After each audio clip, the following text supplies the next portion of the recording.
Good afternoon, everybody, and welcome to another travel guide here in Travolution Tours. This is, of course, your host, Dr. Lilian Céspedes González, and today I bring you the second part that I owe you of Tapeando por Spain, Tapeando through Spain, this travel guide in which we explore not just different parts of Spain itself as a country, but also different things to eat according to each region. And today, well, we have essentially another 10 comunidades autónomas to speak about. So this is essentially whatever we didn't see on the first one, we're seeing it today. So I hope that you guys will enjoy it. And of course, as usual, please let me take a couple of moments to thank all of our lovely supporters, sponsors, and patrons on PayPal and Buy Me a Coffee. You have the links in the description of the talk, but it is www.paypal.me/Travolution Tours or buy me a coffee/Travolution. We're always very, very grateful for your support, and well, we hope that this makes you happy to travel and also very hungry. So, as per last week, I added in here the kind of menu of appetizers. I appreciate that they end up talking about so many things. It's often difficult to keep up. So this is essentially what we're going to be looking at. We're going to be looking at food in Pais Vasco with bacalao al pilpil, La Rioja with some wine and some potato stew, Valencia with the mythical and probably now redeemed paella valenciana. Then Galicia, of course, one of my favorite ones, polvo a feira, Navarra with some typical home produce of chistorra and espárragos. Then we have as well in the Canary Islands, since we did the Balear ones last time, with papas arrugadas con mojo. My great uncle would be very proud of me. Catalunya, certainly with some calçots. Castilla y Leon with some classics of Castilian cuisine with olla podrida y lechazo asado.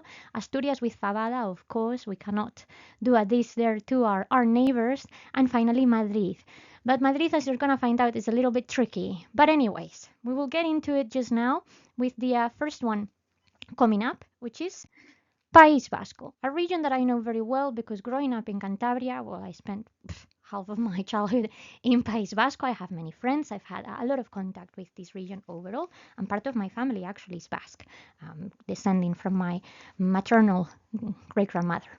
Well, País Vasco, of course, is very important in the culinary scene of Spain because, as many of you probably know, it has the higher number of Michelin star destinations per sort of square meter in the area. And that is mostly in the cities of San Sebastián and Bilbao, but we'll have others. And the place that I would like to introduce you to is Tolosa. Tolosa was the old capital of Guipúzcoa. It's a lovely 19th century town, very beautiful, with barely 20,000 inhabitants, and as you can see, with a lovely background between the mountains and the river. Well, the area around here has been creating picturesque scenes that started attracting people all the way since the 17th and 19th century. Although the town is actually a lot older, it's just the architecture that you're seeing in here, like with these, modern parts of the city, is mostly from the 17th to 19th century. And well, as you can have a bit more of an old-timey vibe. This is how the town used to look like back in the day, just at the beginning of the 20th century. So as you see, it hasn't actually changed all that much, which is one of the reasons why a lot of people like coming over to Tolosa. Because if you kind of really want to understand places like El País Vasco, it can be a bit deceiving going to the big cities. Bilbao is a mega metropolis in that sense, with constant things changing 24/7.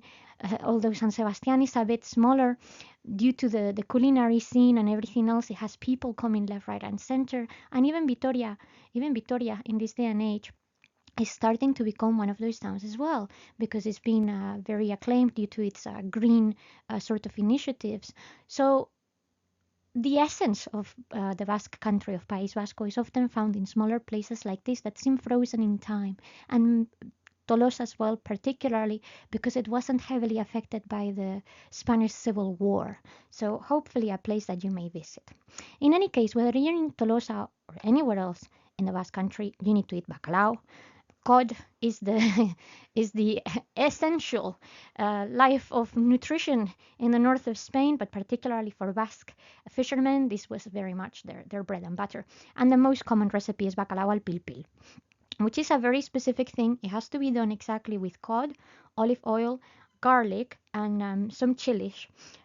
Always done in a terracotta pot. That is the official and legit way of doing it. Otherwise, it may be similar but not the same, as you can see in here.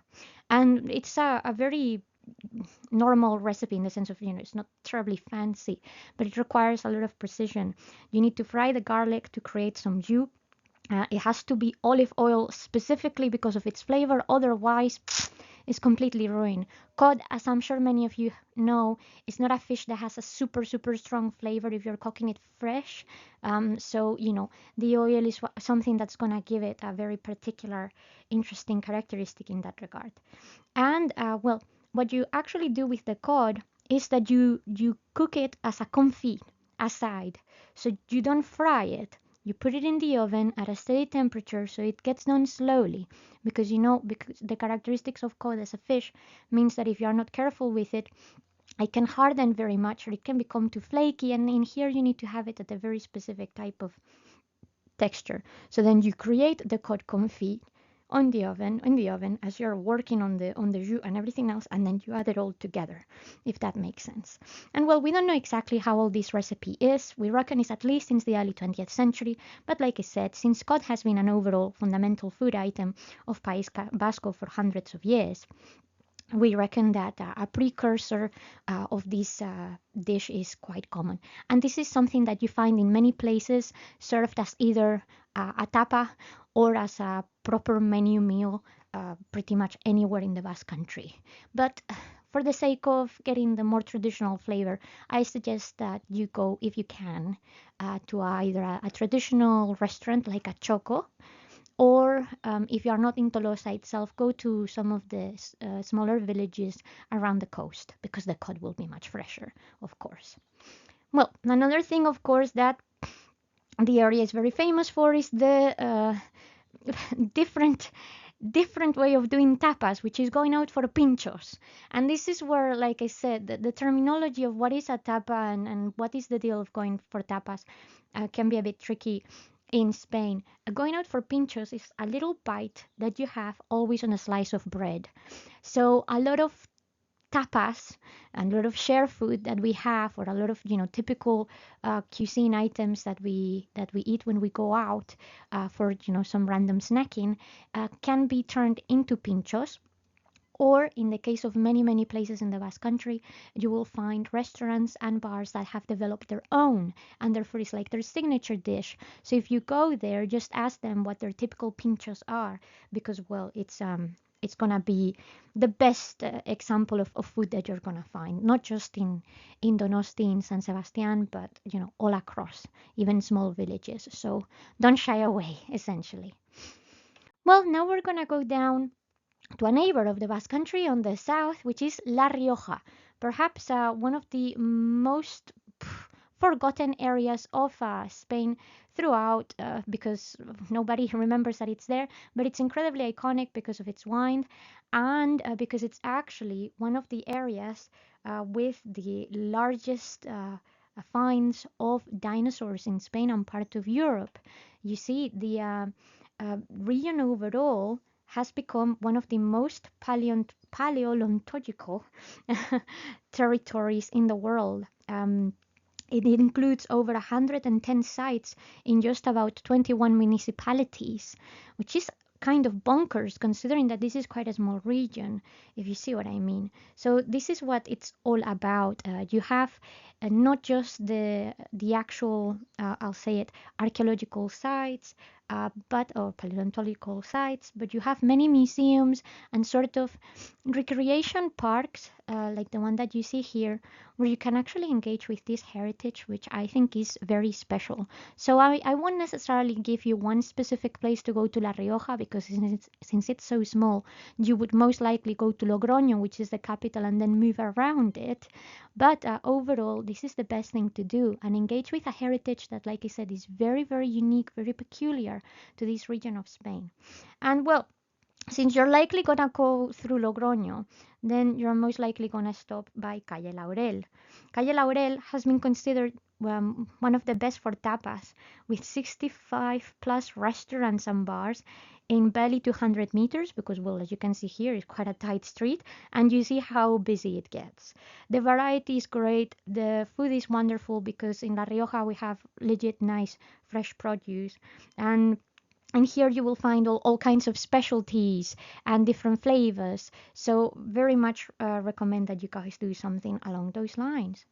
And well, let's talk about the iconic items of La Rioja, which are of course Rioja wine and some stews. Um, well, Rioja wine, what can I say about it that the rest of the world doesn't probably know by now? It's a product that we call denominación de origen, the origin areas where this is actually cultivated traditionally is protected. And some of the oldest references that we have from the cultivation of Rioja wine go as far back as the 9th century. But the production of it, we reckon, of course, traces its way back to antiquity, to Roman times. There are at least 7 different variants of Rioja dough. So just like last week with, not last week, last time with Jerez, with sherry, I told you, that the idea of what you probably have in mind of a traditional sherry goes a lot farther beyond than that. Again, a lot of people think that a Rioja wine has to be red. Actually, that's not the case. There is 4 different types of Rioja reds and 3 different types of white Riojas. So again, explore a little bit. If you're genuinely into wine, explore a little bit and let the locals really advise you and give you the proper scope. And well, as a something to eat, the dish perhaps by I I guess like many people would consider is the most popular, besides any kind of meat roasts, is patatas a la riojana, riojana potatoes, which kind of goes in the name, right? These are quite literally potatoes with chorizo and pimentón. This is, remember, the special Spanish paprika and that we have in all the country, but with specific, again, denominaciones de origen that protect it. And it's actually a very important dish for us because this was created and consumed since Napoleonic times. Potato stews become really popular in Spain because, of course, potatoes are relatively easy and cheap to grow. And the Napoleonic Wars, the Spanish War of Independence, and then all of the different civil wars we're going to have throughout the 19th century are going to have a harsh impact in the economy of the country. So things like this come through. As you see, it's a very simple dish. And the potatoes, by the way, are not kind of just boiled or stewed. You kind of fry them to begin with, to kind of golden them a little bit, and then you cook them at a steady temperature so that they end up completely becoming, a boiled item. So it's actually a very hearty sort of meal. Not necessarily for the hot summer, unless you have it as a tapita, of course, just as a tiny bit, sharing with others. That can go down a bit more easy than if you have it as a full, kind of sit down menu. But anyway, up to you. And the key component as well in here is something that adds a little bit of edge and that you cannot really see in this picture, which is pimiento choricero. This kind of translates into English as chorizo-like pepper. Which is well, it kind of makes sense because this is an air dried type of pepper that, because of the way that has been dried, it has a very characteristic flavor which sort of resembles that of chorizo. It's, it's not exactly smoky, it's not exactly spicy either. It just really packs a punch in terms of how the flavor has been so densely packed into it. And you kind of rehydrate it when you add it to the stew to give it a little bit more of a punch. And normally we also cook it with bay leaves. So that's the traditional flavor of the region. Well, let's go to the Levant. Let's go to Valencia. Some of the largest resorts, of course, in the Mediterranean are here in Valencia. And please, on behalf of all Valencian people, stop going to Benidorm.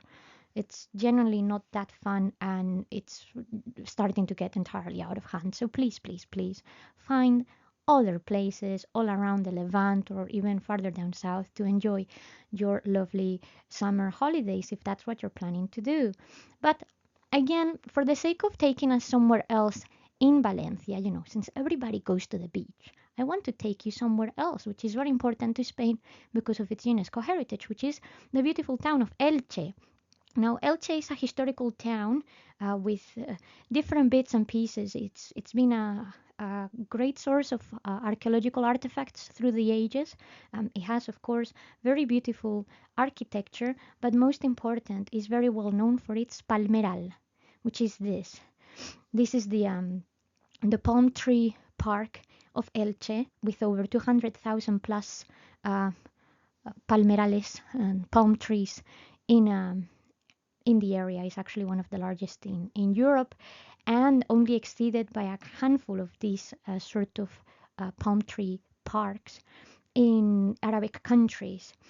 The oldest types of these palm trees throughout the park go all the way back to Muslim times, when of course Valencia was part of the Kingdom of Al-Andalus and later on the kingdoms of Taifa, and because of it, it's considered UNESCO heritage. Of course, I'm sure you all know that in Valencia in the summer the heat presses on, so one of the reasons why it has such an invaluable, I guess, price for us is because the amount of shade, of freshness, and of a green space that you can get away to in the middle of the summer is very important. And not just that, it's just sincerely a very impressive place to be in, whether you like palm trees or not, because of course, as a result, the amount of, birds, other types of wildlife, etc., that you can encounter here is quite peaceful. It's a very, very, very peaceful and beautiful environment that I very much recommend that you go and engage with. And when the other thing that I would recommend that you try to do if you're gonna go in the summer is actually this. I would recommend that you go and see this UNESCO protected representation, which is El Misterio de Elche.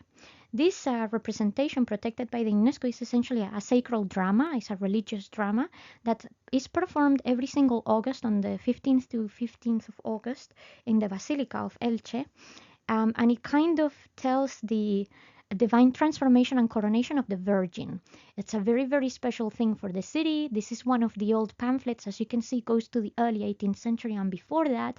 So you're not really going to find many things like this, such important cultural and religious background for the city. It's kind of, I guess it's a difficult thing to explain because it's not a sacred drama necessarily done with people. It's a little bit similar to like the nativity scenes that you find, which are represented with figurines, and then they can sometimes have a story, kind of more along the lines of that. But like I said, it's a very special and very, very important thing, very, very peculiar of the town, and not really anything like it exists in the world. And well, since we're in Valencia, let's finally stop the debate. Paella.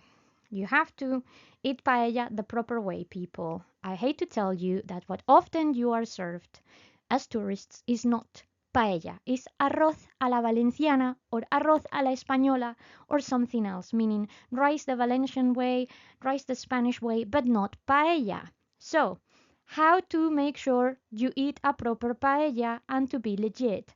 Well, first things first, let me tell you that the reality is that paella is, a different variation of the many typical rice dishes of Valencia and the Levant, but it wasn't properly sort of invented as a dish that would become recognized until the early 20th century. It's actually particularly prominent during the first dictatorship of Primo de Rivera, of Miguel Primo de Rivera, because, well, at that moment in time, Spain needed a way of sustaining itself. The country was not doing great economically, and we actually had a huge production of rice, but a lot of it was not necessarily being consumed. So Primo de Rivera, in a way of creating, an autonomous economy, decides to push Spanish people to eat our rice by popularizing dishes like this. And that's kind of how it comes across. It's a way of creating subsistence culinary devices, if you see what I mean, and very much a way for the regime to impose certain ideologies. Well, History aside, let me tell you what is special about Valencian paella, the classic, the legit one. It has to be a very specific type of rice. It has to be bomba rice, which is a type of short grain rice which is mostly cultivated in the surrounding areas of Valencia. I'll show you, in fact, a picture in just a moment of a place that it's normally cultivated at. And then the typical one, as you see, has green beans, saffron, which is what gives it that typical sort of yellowish orangey color, tomatoes, and rabbit meat. Yes, there is no seafood. I'm sorry to disappoint. That is not a classical Valencian paella. Sorry. And in fact, sometimes, because everything is about la huerta, everything is about the land, just like what we saw in Murcia last time, sometimes it even has snails. Yes, land snails, not sea snails. So this is actually very delicious. It's a very, very nutritious meal and very filling. But again, as something that a lot of people don't realize, uh, paella is something that you need to eat for more than one person. A paella for two is already quite a big ordeal.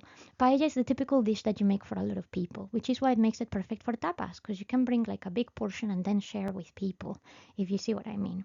But anyway, the whole cultivation of rice in Valencia is very important, and in fact, if you can, I would very much recommend you go from Elche or from Valencia anywhere to the area of La Albufera, which is this great lagoon that actually helps with the cultivation of rice. And in fact, in the channel somewhere, there is already a mini tour by boat so that you can see how this is. And if you take the tours in there, you can go and see the sunset or anything like that. And the guides themselves on the little boat give you some information about the ecosystem in there, which is very, very important for our not just ecological development, but nutritional development. But anyways, the whole deal with Valencia and the paella, like I said, is that rice has been typical of the area since Muslim times. But from the 18th century and particularly then the 20th century, it really has become the signature of the region. So even if you don't particularly fancy, I don't know, rabbit meat or whatever, you may not be having typical paella, but you will be having another kind of arroz. So don't dish the other kind of arroz, don't dish the other kind of rice just because it's not paella. It's kind of all the same, just different branding. But do not call paella to all of the other rices that aren't actually what I've just told you, because well, these things matter. It's a matter of cultural identity, and a lot of typical Valencian people find it really disrespectful what some people, not just from outside of Valencia, but in other parts of Spain and beyond, try to pass as paella. You know, let's be serious about it and crack down some of these stereotypes.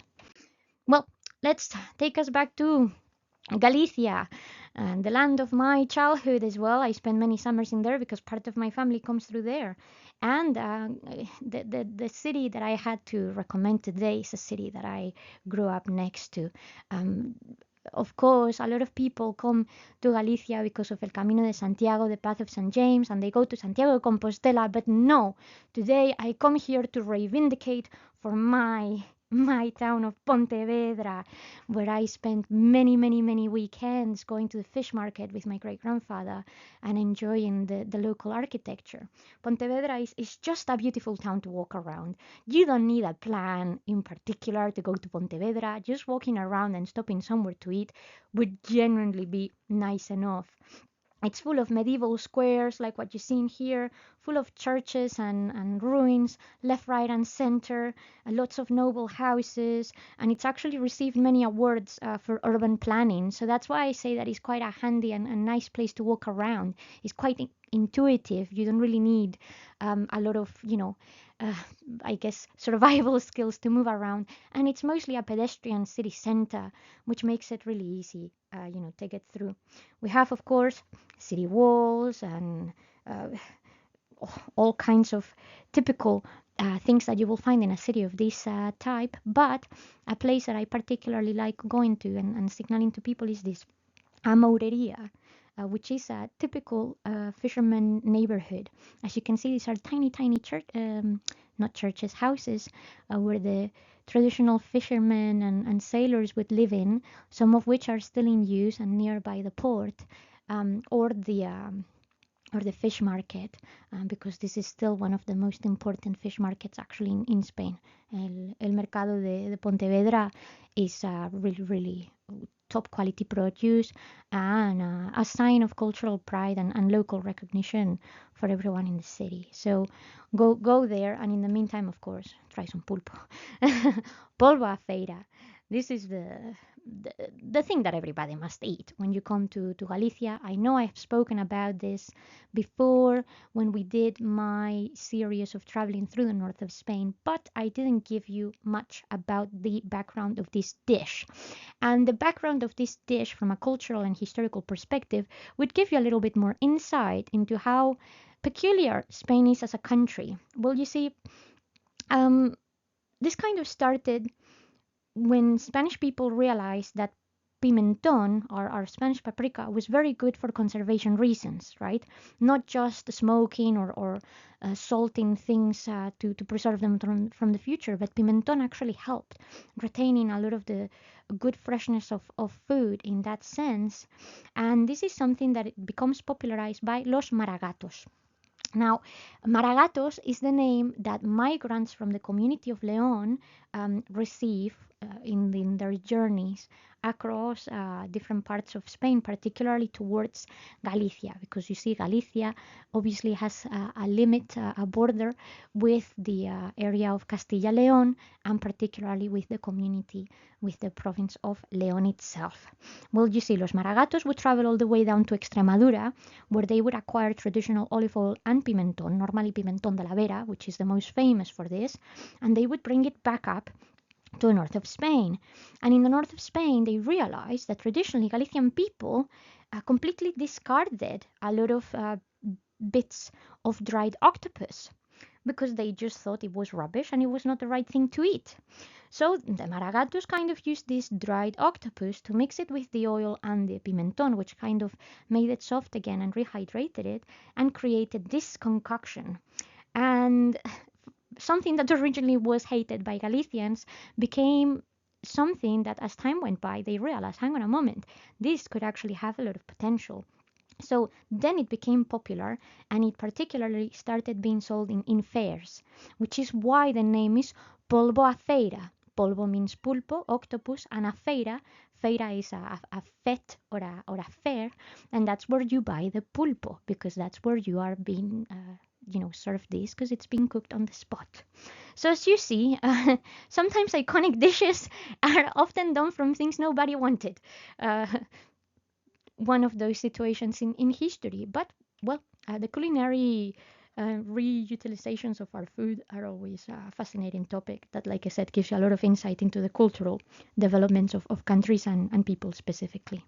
Well, let's go back up north to Navarra.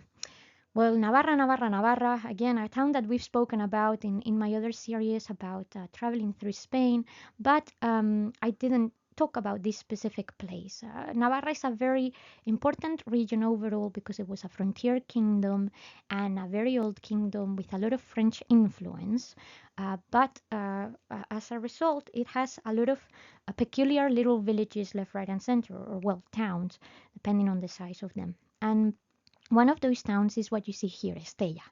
Estella is very important because it's part of El Camino de Santiago, of the Path of St. James. A lot of religious movements have originated here in Estella, particularly the development of Romanesque. And well, what you see in here, in fact, is the Royal Palace of the Kings of Navarra, which is done in Romanesque architecture, and it's a very fine building. But one of the most important things that you can do when you visit Estella is this. Go to El Museo del Carlismo. What is this? Well, this is one whole can of worms that I'm about to open. The Carlista movement, or the Carlist movement in English, is something that originates in the 19th century and will actually continue all the way in the 20th century, even up until the Spanish Civil War and Franco's dictatorship. Look at what I'm saying. Which was an ideology movement that stood against libertarianism, parliamentarism, secularism, and in general, an alternative to the Bourbon dynasty. This is going to be one of the most important reasons for the almost constant state of warfare in Spain throughout the 19th century. And precisely because of its connections to France, the frontier and whatnot, the region of Navarra is going to be very important in the impact and development of the Carlist movement. And that's why the museum is in Estella. So if you really want to engage with something that is quintessentially Spanish and that a lot of people don't realize still affecting my dear homeland, this is definitely the place to go. But on top of that, something I don't have a photo of, but something that you definitely should engage with is also going to Estella to experience La Semana de la Música Antigua, the week of ancient music, which is a music festival that puts into practice ancient, medieval, Renaissance, and Baroque music. Is one of the most important, actually, of all of Europe. So, as you can see, Navarra has a lot to offer. Even if you go to Pamplona, the capital, and then you move around to places like Estella, 100% worth the while. And not far away from Estella either, you will actually find a few sites that are related to some of the last witch trials in Spain performed by the Spanish Inquisition. So, a bit of variety in terms of history and culture. And of course, what do you eat? Well, when you go to Navarra, the problem that you have again is that a lot of typical Navarran food has a lot of Basque influence, a lot of French influence, and finding something that is quintessentially Navarran is or can be hard. So the best way to kind of stick to product that is legit just from Navarra is just fresh produce that is grown in that area, because again it has this geographical protection, like for example espárragos de Navarra. This type of white asparagus, which by the way is the norm in Spain. I know a lot of people from English speaking countries find this weird because the kind of asparagus that you are used to is green asparagus, which is what in Spain we call espárrago triguero. If we call something asparagus, a normal asparagus in Spain is what you see here, and they often are served like this. They are in some kind of preserve that normally is done with some olive oil in jars or in tins, and they come out. They are very, very delicate in texture. They don't have a lot of flavor, but they are very refreshing, and we use them a lot as little accompaniments for food, and often you will find them a lot in salads, particularly in the summer months. So if it's asparago, in Spain, it has to be a white asparagus. If it's espárrago triguero, then it's the green one, and we normally serve those fried and fresh. Different story. And in Navarra, well, you will find the best for sure. And then accompanying asparago, or the other way around, you have chistorra. Chistorra is something that is very, very typical in Navarra, but actually become very popularized everywhere else in Spain now because of barbecues. This is kind of a sausage that is done with ground meat. It kind of resembles a little bit a chorizo. A lot of people think it's the same, but it's not. It's more like if you did, I guess, a proper mixture of ground meat with some herbs and, well, more than anything, salt, pepper, and then you actually put it on barbecue to give it the typical crustiness, and it's incredibly tasty. So again, you wouldn't necessarily eat chistorra with something else. You normally have it as part of a barbecue. You can have it in a bun. Oh, chistorra bun is something really nice with all the grease in there. Has to be the right type of bread so it doesn't, get completely soaked and destroyed. And something that you will also find a lot in Navarra for pinchos, once again. So keep that in mind. Well, let's go away from Spain, but still Spain. La comunidad autónoma de las Islas Canarias, that part of Spain that is actually off the coast of Africa and almost farther south than Morocco, as you can see, that very, very peculiar place. And yet another place that, once again, just like with Islas Baleares, I'm going to tell you to not go, because people in las Islas Baleares are still making money from their misery, but people in the Canary Islands are starting to be so fed up, particularly in the big islands. Well, this is a volcanic archipelago. Keep that in mind, by the way, because you will find out that the landscapes, the climate, and everything else is very different from the rest of Spain. And, well, if you're actually gonna go, please stay in local hotels. don't you dare booking on Airbnb. You would literally be depriving the locals from any source of livelihood that they have. And do not go with unverified rentals either. Try to stay in local hotels, in local bread and breakfast, where the money goes directly to that family, to those people that are providing you that service. It's legitimately very important, even more important than in the Islas Baleares, because at least in Baleares, a lot of the people that are renting you things for a horrible amount of money and that are stopping people from being able to live in there are some of the locals themselves. But in Canarias, it's often the other way around. So just be mindful. Well, let me tell you about places to go in the Canary Islands. As you see, we have 7 main islands, or eight islands overall, but 7 are the most important, which is the East Islands and the West Islands. The ones that are completely infested by people are Tenerife, Gran Canaria, and Lanzarote. That is because, well, they are the largest ones to some extent. Some of them are the ones that also have the cruise ship ports, some of the largest airports, and some of them are full of resorts.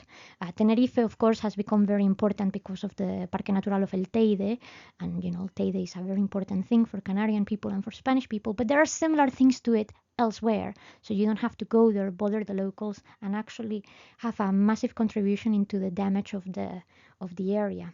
So instead, I will ask you that you try one of these two, which are a little bit smaller but very charming. These are El Hierro and La Gomera. In order to get to them, you probably have to fly to either Tenerife or Gran Canaria and then get a local ferry. But we are talking of two places that have UNESCO biospheres, that have parks that are protected because of their beautiful volcanic landscapes that, again, you can barely see anywhere else. And, they are just beautiful and much more quiet because mostly the people that are here are locals or nature lovers. So there you will find things like this, lagartos, as they call them out there, the typical, reptiles that are indigenous to the Canaries, particularly in the area of El Hierro. And then in La Gomera, you also have the Park of Garajonay, which is an area full of pyroclastic formations like this. It's incredibly beautiful and it's an area that deserves your respect. So, like I said, try to stay away from this, mass tourism and go to some of the other islands that deserve your love and money equally. And when you are in Las Canarias, please, of course, engage in typical food to eat local, eat typical, because that is, again, incredibly important for the Canarian economy and more importantly, in many cases, for the local heritage of the Guanche Aboriginals. A lot of people don't know that the Canaries already had Aboriginal people in there when the Spanish arrived. In fact, the Spanish, the Portuguese, and the French. But we think these Aboriginals may be related to Berbers, to Amazigh people from the north of Africa. And it is a society that has been pretty much almost exterminated, either by intermarriage or the original, occupation. So keeping the Guanche heritage alive is very, very important. And papas arrogadas, con mojo, is one of the most typical thing to eat in the Canary Islands. Of course, potatoes came from the New World first, through the Canaries and then over to Spain often, because the Canaries also would be one of the stopping points for a lot of the merchant ships departing from Spain and Portugal. And what this is essentially potatoes with boiled skin on, that have been cooked with a lot of salt so that the flavor gets through, because in case you've ever boiled a potato without salt, I'm sure you didn't have a great experience. But even if that wasn't enough, then they are served with mojo. Now, mojo is this kind of sauce, and you have mojo verde or mojo rojo. Mojo verde is tolerable, mojo rojo is quite spicy, just so you are aware. It's entirely up to you how you have them. You can dip, you can pour, it's one of those things, but they are very tasty, not to be mistaken with patatas bravas. This is not the same thing.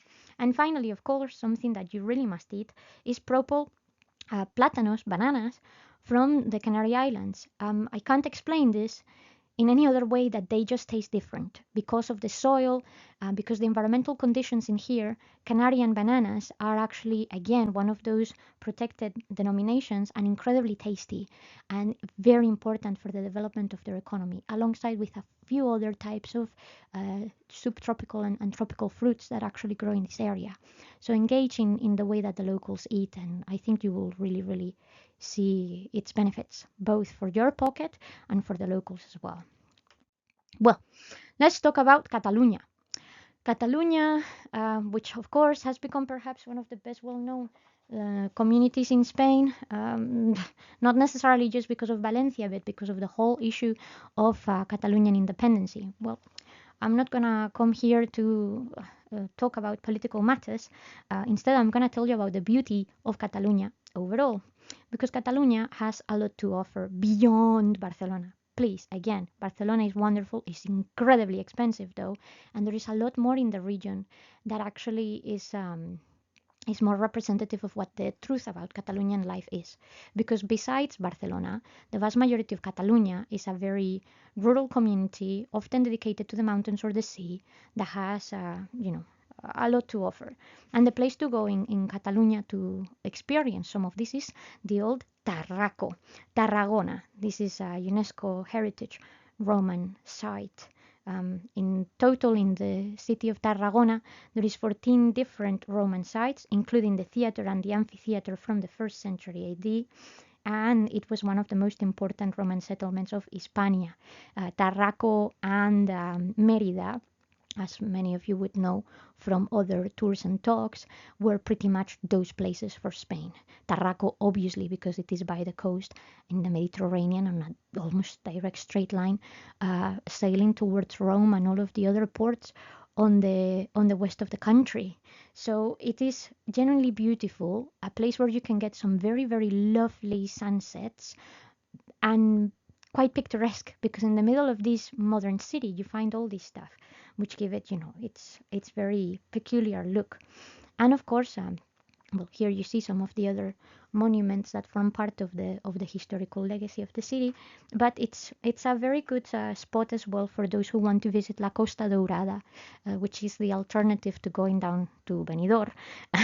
Please go and go to Tarragona or to one of the little towns and villages around it. I think you will find it a much more interesting and quiet place. But again, as per usual, remember that Catalonian people have their own identity. Catalonia existed as a united province way before Spain became a country of its own right. Barcelona was its own county for a really long time under the rule of the Carolingians. So, don't get into the political debates. Just appreciate that Catalonian culture has its own space because it's its own legit thing, and it has Spanish elements and it has Catalonian elements, and in some cases it even has French elements, and that is all what makes it so fascinating. Well, when you're in Catalonia, of course, the thing to eat, calçots. You you really cannot get more Catalan than calçots.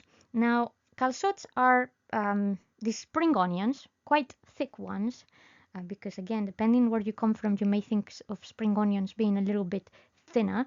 And they get grilled, and they are eaten with your own bare hands, removing the parts that have been charred, because this is normally cooked on an open fire or a grill. And normally there is a sauce that is done with tomatoes, almonds, and garlic, as well as ñora pepper, which is a very specific type of pepper in here, with some oil.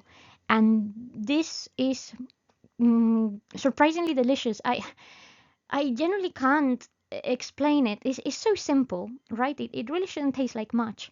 But this type of spring onion has a certain sweetness and freshness to it that once you put it into the fire with that crispiness is genuinely quite sensational.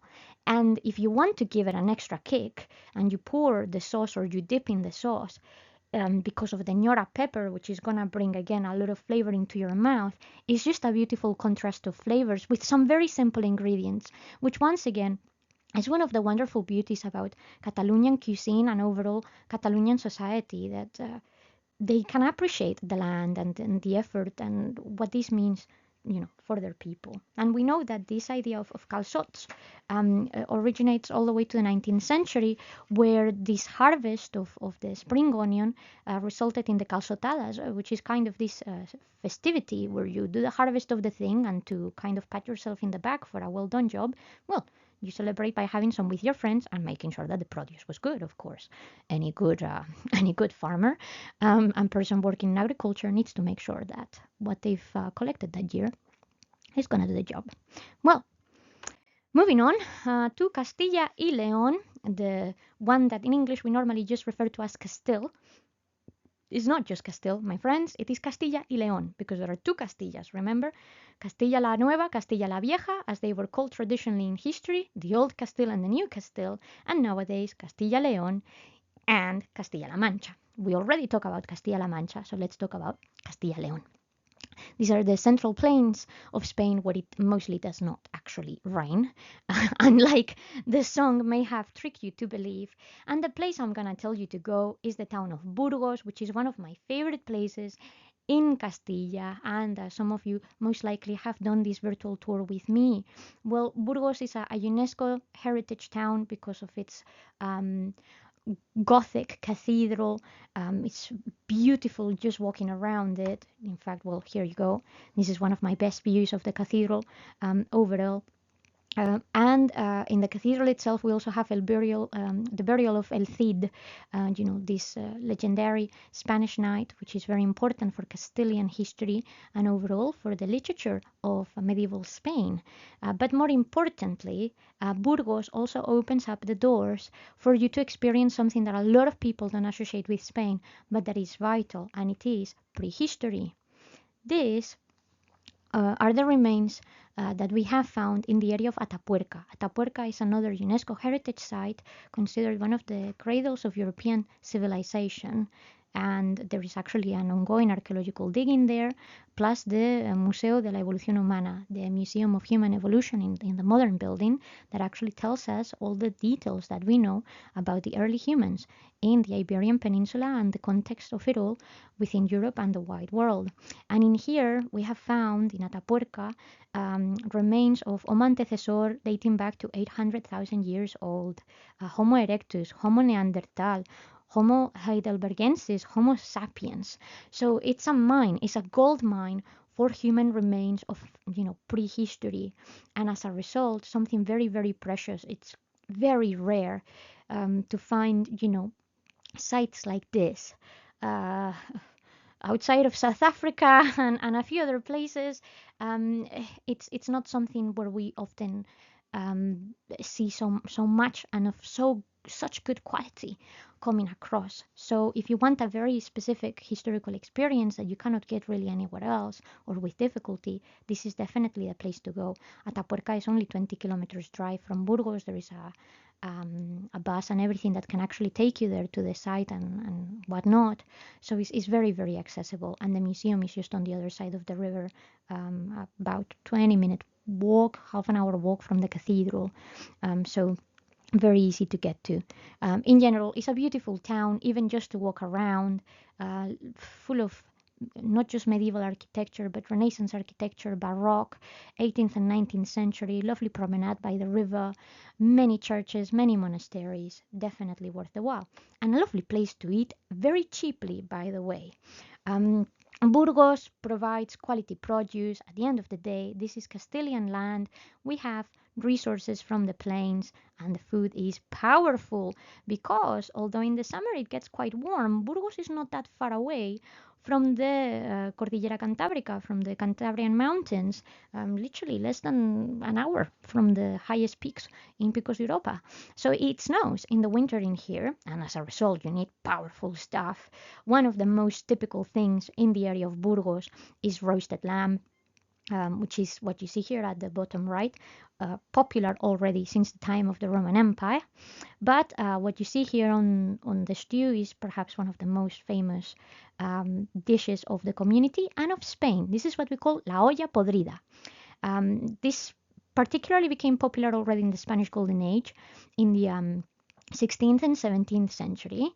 And although the name may be misleading, because when you hear olla podrida, you think of podrido, which means rotten in Spanish, it's actually a deformation of the language from the original word, which meant olla podrida, which essentially meant like powerful powerful pot, powerful skillet, which as time has gone on has just simply deformed itself into a different sounding word.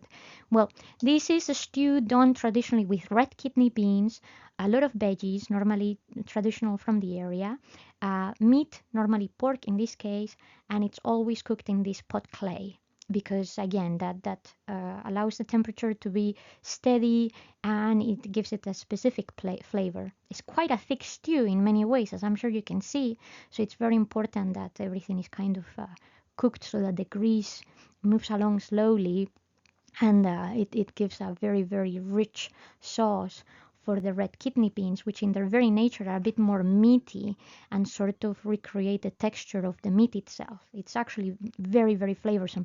Incredibly powerful, though. 100% recommended on a winter day, not so much in the summer. Stay away. You would be having an easier time with the roasted lamb, I promise you. Well, let's talk about Asturias, my neighbors on the other side. Asturias, one of the least populated areas of Spain, and an area that for the longest time didn't really make money from anything besides the industrial background of metallurgy and steelworks, which is why, believe it or not, my recommendation when you go to Asturias is not just going to go and explore the beautiful landscapes. Kind of difficult going to Asturias and not engage in the landscape, but that's the reason why I would very much ask you to go to Langreo and go to any of the mining towns. As you can see, this is a traditional photo of the area. It's very little known, to be honest. It's not a very, very big place, but it's very important because the industrial heritage looks a bit like this. All of these tradition of industry shaped Asturias throughout history. It's for good or for bad. The rise and the fall of the people depended on this stuff. And in here you see el Museo de la Siderurgia, which is in the grounds of one of the oldest historical factories in metallurgy since the 19th century here in Spain. So even if you don't necessarily have an interest in the science of it all, it is also important to understand the way of life and the impact on ordinary people, because Asturias is perhaps as working class community as it gets, to be honest. So with that in mind, you will properly be able to engage in the impact the industrialization and the mining industry had in Asturias, but in Spanish society overall.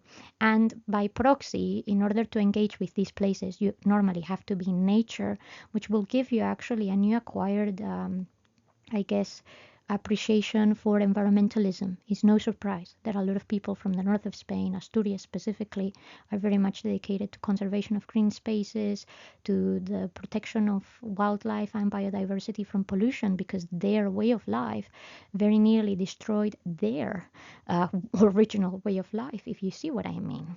So that is what I would recommend that you do if you want to have a very authentic experience. And then, of course, treat yourself to a nice dish of fabada.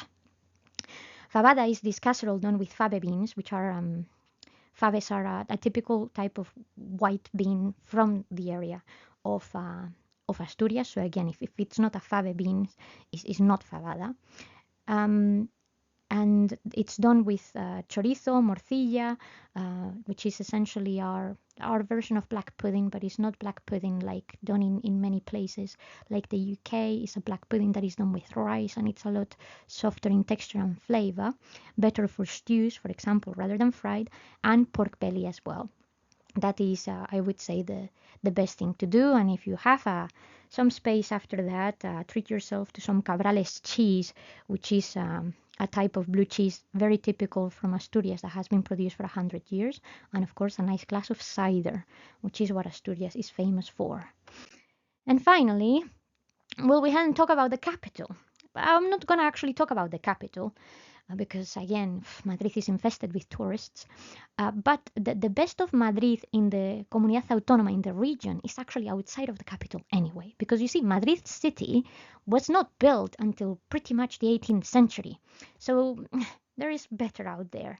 And the place that I would tell you to go is Alcalá de Henares. What a beautiful town. Alcalá de Henares is essentially the Oxford of Spain, okay? So we are all on the same front. It's one of the most important university towns, not just Spain, but speaking overall at a European level. And it is a UNESCO heritage town as well because of its beautiful architecture. More importantly, is home to Cervantes. This is where the great Spanish author was born and where a lot of his heritage is still preserved. And as a result, also home to this wonderful thing, which is El Mercado Cervantino, the Cervantes festival that takes place every single year at the beginning of October. It's essentially like an arts and crafts festival with a market, with representations of plays, of entertainment, etc. In fact, in this channel, in the area of my experiences, if I remember correctly, there is a video of the jousting tournament. It lasts about 5 minutes so that you can understand how involved the whole thing is. And well, on top of that, is a town with a lot of historical theaters so that you can enjoy not just Spanish Golden Age plays, but some of the best of Spanish theater.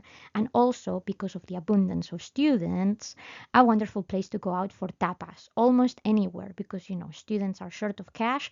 So the food is going to be good and it's going to be cheap left, right, and center. Well, now, interestingly or worryingly, Madrid is, and this is by the way another section of the one of the main avenues in here with the market and some of the traditional architecture, because the region of Madrid is kind of done after the transition to democracy as a way of recognizing how it's grown out of its own, let's say, vitality from the capital in many ways. The reality is that a lot of parts that now belong to the community of Madrid are historically parts of Castilla, parts of Castile. So there isn't like a specific food of its own because a lot of those traditions come originally from Castile. But the Comunidad of Madrid, and specifically in Alcalá, they've developed in more recent years a lot of sweets. It's a region that is very well known for its caramelized nuts, garrapiñadas, as we call it, particularly almonds, and for this. This is a costrada de Alcalá, specifically from Alcalá de Henares. It's a puff pastry with meringue, custard, and almonds, which has been created and eaten in Alcalá since the 19th century, since the Plaza Cervantes, which is the side of the square where we're just now. And this is, of course, some of the most famous garrapiñadas that I was mentioning earlier. So, with that being said, or like we would say in Spanish, con esto y un bizcocho, hasta mañana a las 8, which translates, is just to do a rhyme, but translates as with this and a bizcocho, which is a Spanish type of like Victoria sponge, until tomorrow at 8, which is to say, this is the end of the talk of the travel guide today, guys. I hope that you have enjoyed it. I hope that this has completed, the views of Spain that perhaps you didn't necessarily know. It's given you access to some other food items that are very important for Spanish people of different regions, dispel some myths, giving you some perhaps more out of the way, beaten path, hidden gem locations that are very important for aesthetic, cultural, or historical values, or just to have a nice quiet holiday on a nice budget. And that will give you a very, very different, more authentic experience, and of course, very tasty experience of my home country. And on that note, this is where I love you and leave you. I hope that you have a lovely rest of your day and take care of yourselves. Bye bye.